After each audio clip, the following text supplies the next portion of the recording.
Sa mabuting balita ngayon, makikita natin si Jesus na sinusundan ng napakaraming tao buhat sa iba't ibang lugar. Sila ay may iba't ibang dahilan dahil sila ay may mga sakit, mga inaalihan ng mga masasamang spirito, at mga naghahanap ng luna sa kanilang karamdaman. Iisang bagay ang malinaw, lahat sila ay lumapit kay Jesus. At si Jesus, sa gitna ng pagod at panganib, ay hindi tumalikod kahit kanino man sa kanila. Napakaganda ng pangyayaring ito. Ang mga taong lumalapit kay Jesus ay hindi perpekto. May sugat ang katawan, magulo ang isipan, at may mga mabigat sa kanilang puso. Hindi niya sila pinili batay sa kanilang pagiging karapat-dapat.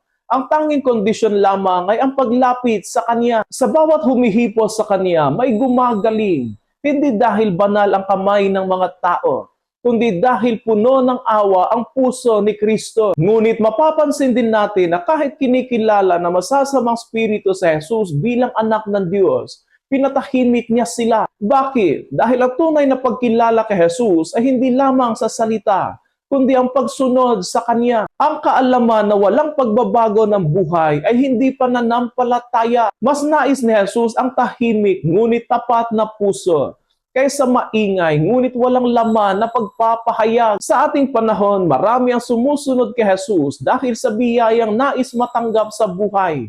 Kaya ng paggaling, solusyon sa problema o kaginhawaan. Walang problema rito, ngunit ang paanyaya ng mabuting balita ay mas malalim, na lumapit kay Jesus hindi lamang para humingi, kundi para magtiwala at sumunod sa Kanya. Naway matuto tayong lumapit kay Kristo hindi lamang sa oras ng kagipitan, kundi pati sa kaginhawaan at sa araw-araw na buhay. Sapagkat ang Diyos na hindi tumatanggi sa mga lumalapit sa Kanya, ay siya rin Diyos na handang baguhin ang buhay ng sino mang sumusunod ng tunay sa Kanya.